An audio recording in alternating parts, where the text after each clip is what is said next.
So for the first stage, what you're looking at having is, first of all, a surface that's the right kind of surface. Has to be a non-porous surface. This is just a piece of 220, 240 GSM cartridge paper that I've primed with gesso. I've given it 2 layers, so it's quite a nice non-porous surface. If it's a cheap canvas, you're going to need to prime it for this technique to work, because it'll just make the paint dry too quickly and you won't be able to do it. So do spend your time to have a good quality surface to work up from. The second thing you need, obviously, is some inspiration, and I've got this beautiful photograph of Pexels from Olia, who's incredibly talented. It's had a little bit of paint spilled over it, I apologise now, but it got a bit mixed up on the pile of my things carrying it out to the studio. The other thing you're going to need is a charcoal pencil, so that you can do the initial drawing. You can see here I've done the drawing already to save us a little bit of time. Keep it quite simple. A lot of it's going to be obliterated, so don't worry, it's about getting the right size in the right location. It's always good to have 2 eyes rather than 3, shall we say. Once you've done that, make sure that you've taped it down. It's going to get a little bit brutal in this earlier stage. So I've got a bit of tape, but I've taped that image down, well, my paper down, in preparation. I'm going to remove my charcoal pencil because I've done that stage already. And then we're going to be working on the burnt umber stage. With that, you're going to need some white and some black, but those 2 are a little bit later. We've got to get on with the burnt umber. With the burnt umber stage, you are going to need a rag, or a few, as you can see I'm prepared here. A bit of tissue, kitchen roll, that's quite handy. Also cotton wool buds, and a very stiff brush can be quite good as well. So something where you've got a nice stiff head to push the paint around the surface. This is going to be messy. You may want to use gloves, or at least I would recommend some kind of hand barrier cream, because you're going to get completely covered in this first stage of applying the paint. So take your hand barrier cream, make sure you've got a decent coverage. This will protect your hands from the oil paint and also mean that it's nice and easy to remove so it doesn't stain your fingers later on. It's a worthwhile investment. Once you've got that down, you're also going to need some linseed oil in a little while. You may find it handy if you have a jam jar that you can pour some into, and along with the paint, you can see no expense spared. The old Chinese wrapper for putting my colours out. I've got my burnt umber in the middle, my black to my right, and my white to my left.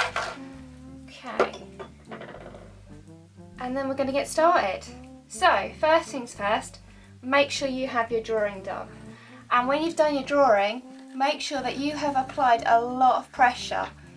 This will wash off with the next stage if you haven't applied enough pressure.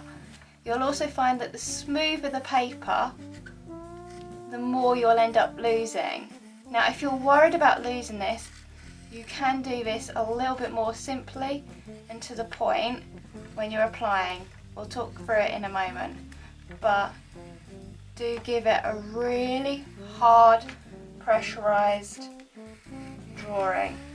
It's better to have too thick a black line than no black line at all for the next stage. Okay, you can see here I'm really applying quite a lot of pressure. Okay, so that stage is down. And then take a piece of your tissue and wipe over the picture. Get rid of any of the loose charcoal.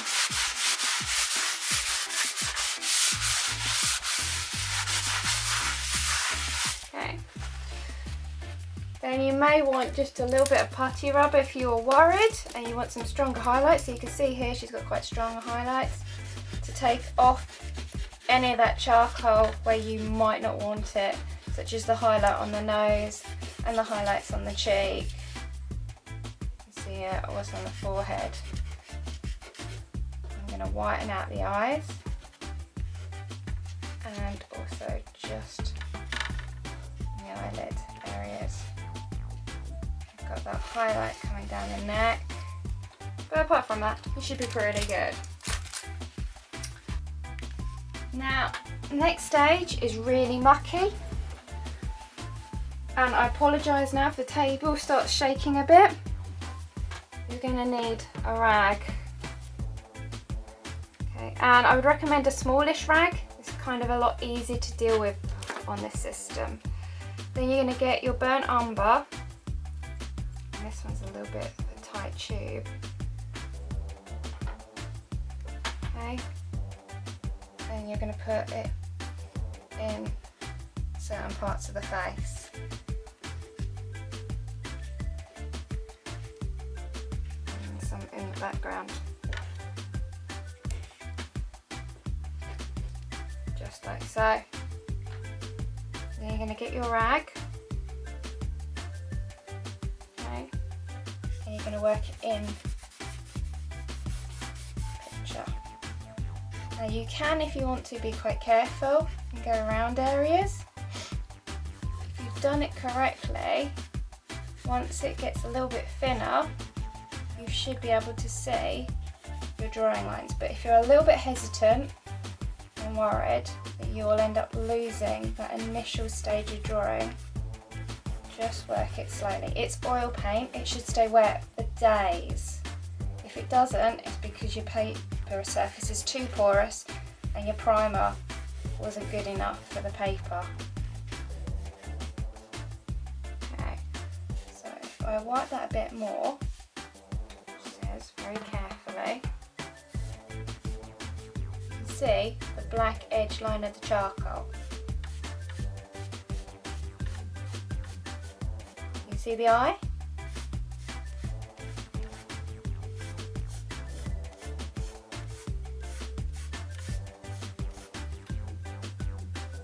I don't know if you can see the eye, but I can see the eye, which is always good. See that eye coming through there, just as the paint's getting a little bit thinner. And I can see the nose coming through. I'm just going to work over the mouth.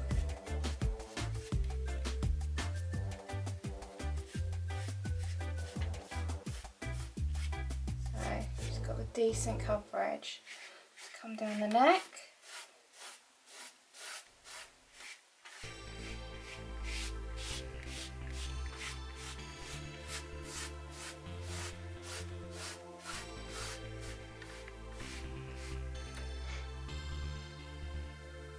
Find that you have to keep turning the rag over.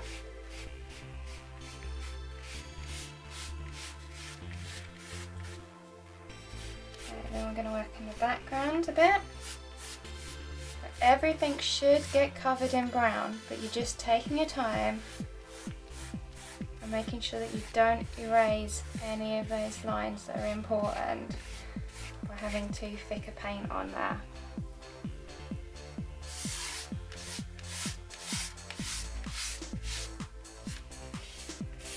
Now this is going to create a dark layer that we're going to use a reduction technique on to start building up the tonal observations on the face.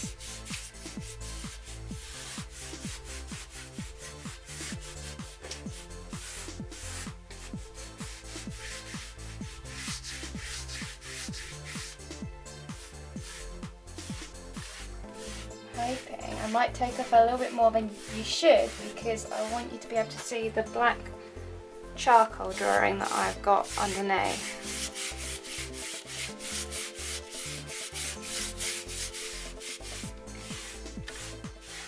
And the thicker the layer of the paint, the harder that is to see.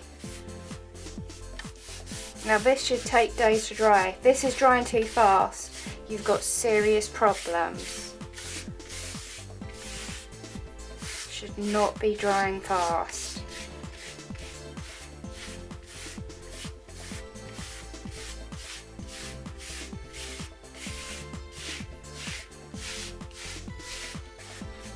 Right, hopefully, I'm not sure if you can see the lines.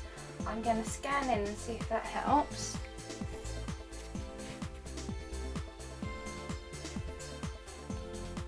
You can just faintly see them on the left side of the face.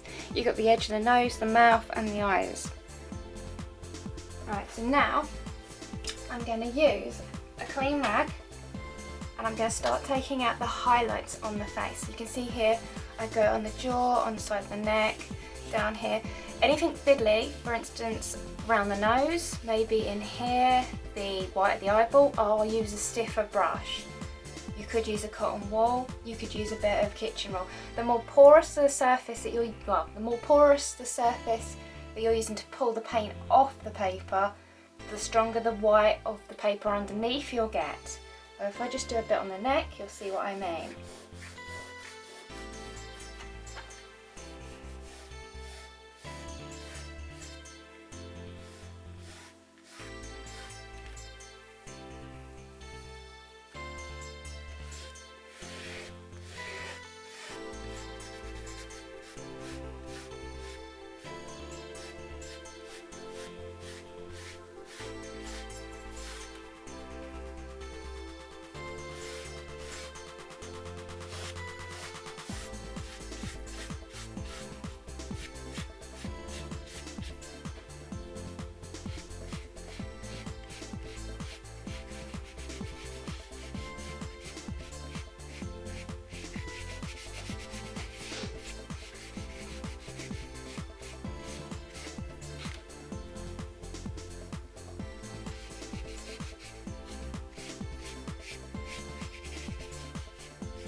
You should be getting these beautiful golden shades come through.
Okay, you should start getting something like that. It's a bit ghosty if you're doing it correctly.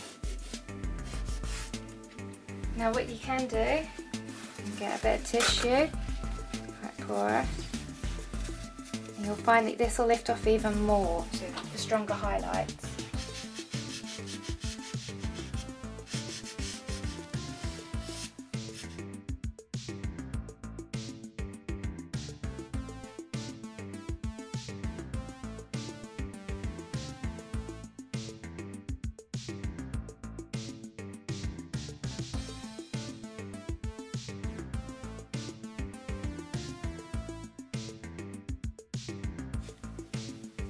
Okay, that's what we're looking for. So you've got kind of a sepia version. Now what you can do at this stage, if you want to, you can take a brush and you can refine it even further. It does have to be quite a stiff brush to be able to do this. Just trying to find something stiffish that I have here. I think mine might all be a little bit too soft. The stiff brushes are a bit too big. Well, say you've got something like this. See. I'll work on the background.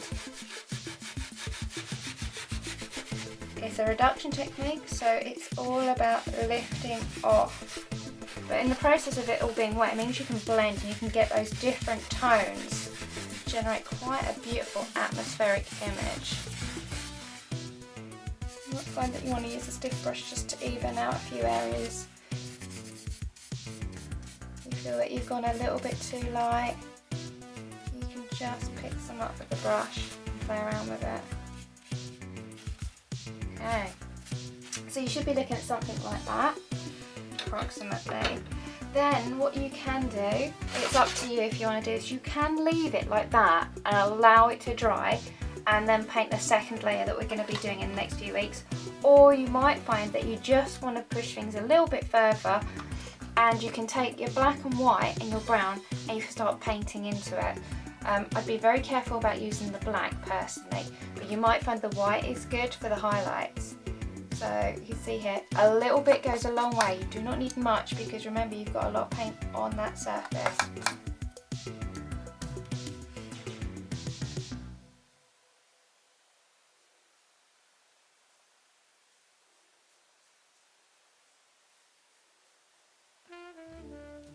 Just going to pour over tissue and wipe that off. Smooth that out. Remember, it's just like painting though, you're still thinking about your contours direction and the shadow. As you see there, I've just introduced that highlight down the side of the nose. It comes all the way down with her.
Okay, that looks pretty good. Okay, now if you wanted to use the black, which personally I would advise against, but hey, take a little bit of black on your brush. Identify the areas that are particularly dark, so the eyebrows, things like that, and put in a little bit. It's the same approach. You put your rag, you put a little bit down.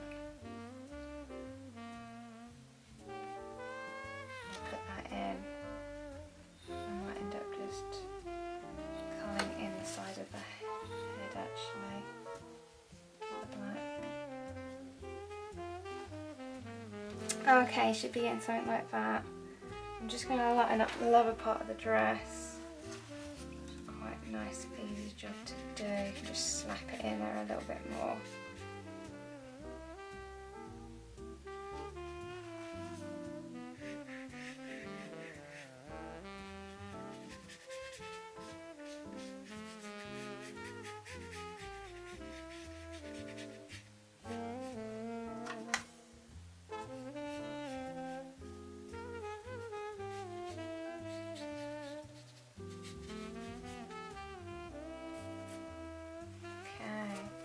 So that's where we're at for the dead colouring. That's going to be your first layer of paint.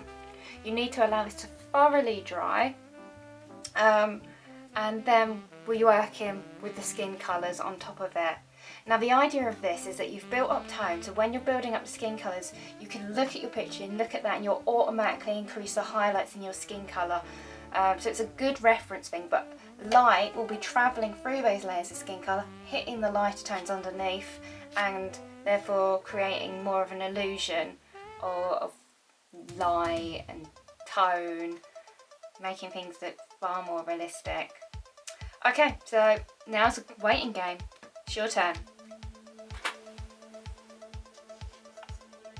Oh, I also forgot, you can use the linseed oil to take off a little bit. So if you want to, you can grab a little bit of linseed oil, and so if you put it on the background, just first, it'll make it far more translucent and lighter. You can see there the difference between that point and that point. So you can use that as well on the face. Or any way you like on the painting. Experiment, get a feel for what happens when you start using different chemicals.